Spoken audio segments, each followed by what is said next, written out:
I am currently cutting back all of the growth of a huge section of strawberry plants now that they've mostly stopped producing fruit.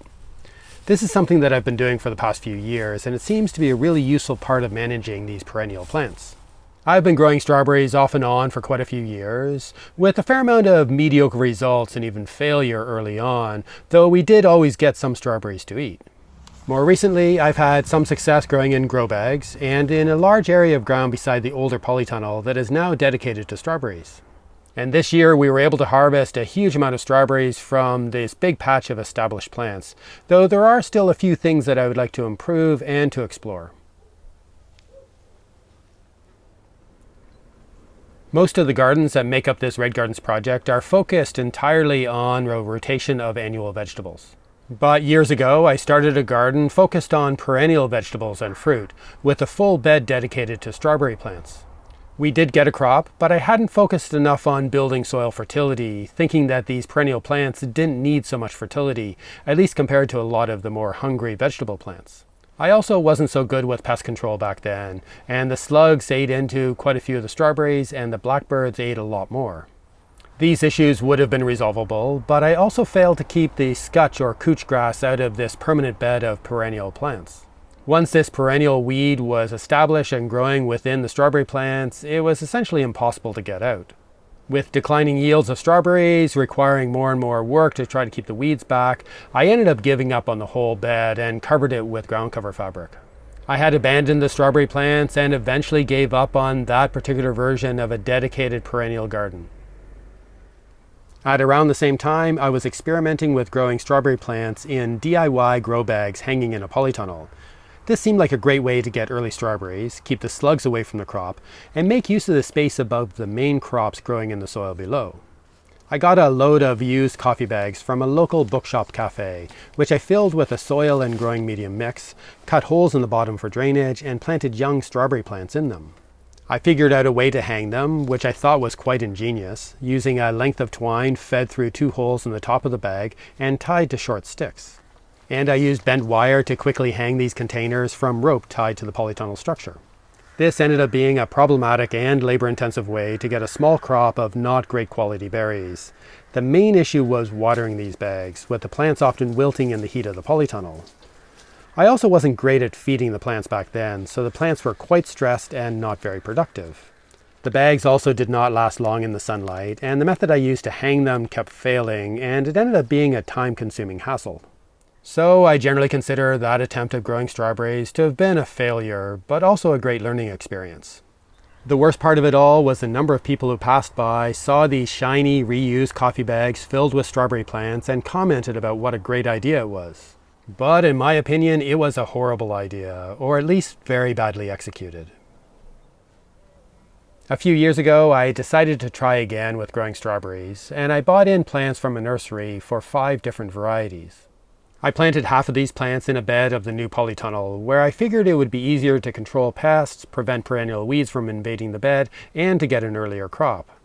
I planted the other half in a newly cleared bed outside, beside the older polytunnel. There was moderate success from both, and I let the runners develop on the outside plants so that I could propagate a lot more plants. I ended up removing the plants from the polytunnel at the end of the season, transplanting a lot of them into medium-sized grow bags that I was starting to use a lot more of. I figured it was more appropriate to grow these perennial plants in movable containers rather than dedicating a section of the bed in the polytunnel for these plants all year round. We have been harvesting strawberries from these bags, but also using them to propagate plants for the 5 different varieties every year. Over the past few years, I've also filled a lot of other grow bags with more strawberry plants, which I move into one of the polytunnels in the spring so that I can get an earlier crop. Once the strawberry harvest slows down and I need the space in the polytunnel for other crops, I move them outside for easier management. Growing in bags like this can be convenient, but as with all container growing, it can be hard to supply enough water to the growing plants, especially with the smaller bags. This is more of an issue in the hotter conditions of the polytunnel, but I've also let these bags get too dry outside, where I tend to forget about them in the off-season. I think growing any plants in containers like this really benefits from the use of a dripper system, ideally hooked up to a timer. Otherwise, it can be problematic and time-consuming to water so many bags every day. The large section of ground beside the older polytunnel now contains 2 batches of strawberry plants.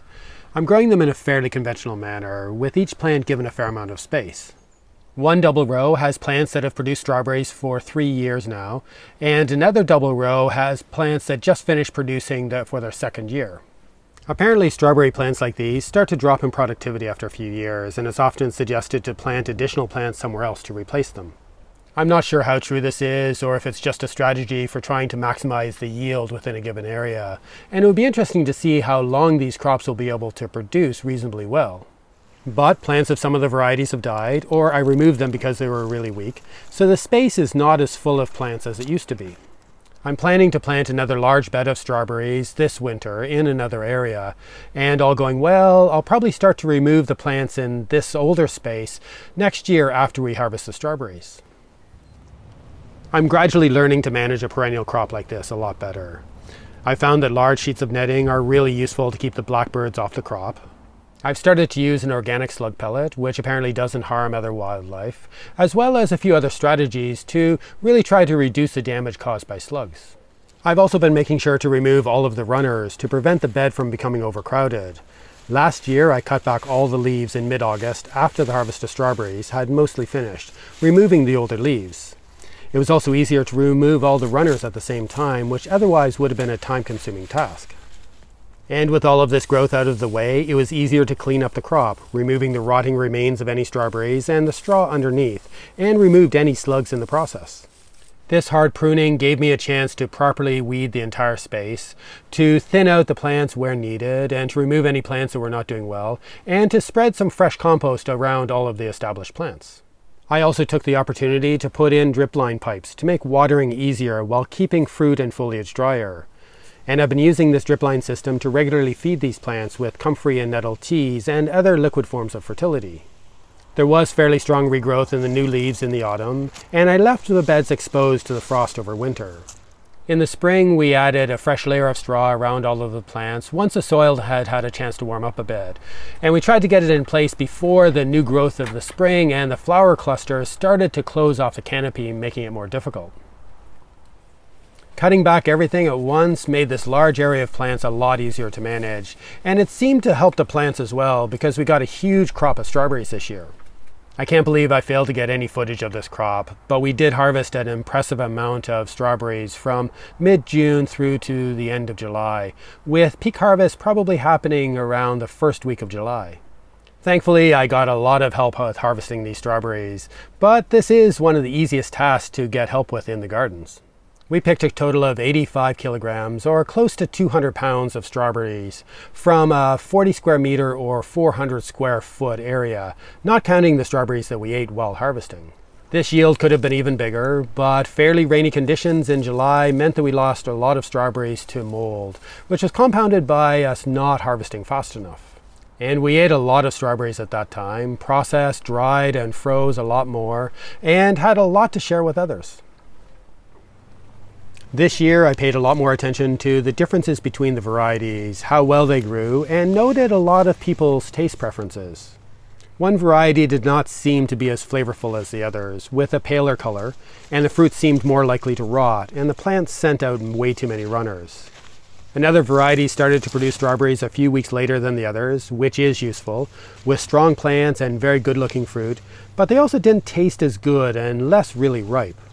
The taste and the fruit of the other 3 varieties seem quite similar, and the plants seem broadly the same in terms of health and productivity.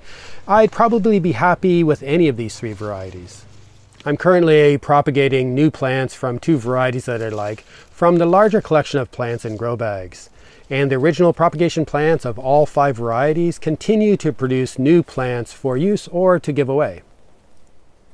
There will hopefully be enough new plants of the preferred varieties to establish another 2 rows that are 20 meters long with fairly widely spaced plants, which I want to set up on the other side of this older polytunnel.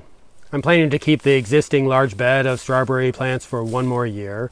I'm cleaning them up at the moment. We'll add more compost and fertility and possibly fill in the gaps with new plants. These plants should produce another good crop of strawberries next year, but I'm not so sure after that, and I might replace them with another crop entirely. I'm going to keep all the bags of strawberries for an early crop in the polytunnel, but I need to find ways to make them easier to manage and move around and to harvest from, and I need to make sure that I reinstall the dripper watering system. If I get enough new plants, I might establish a different type of strawberry bed with the plants spaced much closer together that are dug out and replanted at the end of every year. This different approach to growing strawberry plants would be easier to integrate with the annual crop rotation of the other gardens, and possibly easier to manage in some ways. And if the growing conditions are good, I expect an even bigger crop next year, and I'll need even more help harvesting all the strawberries.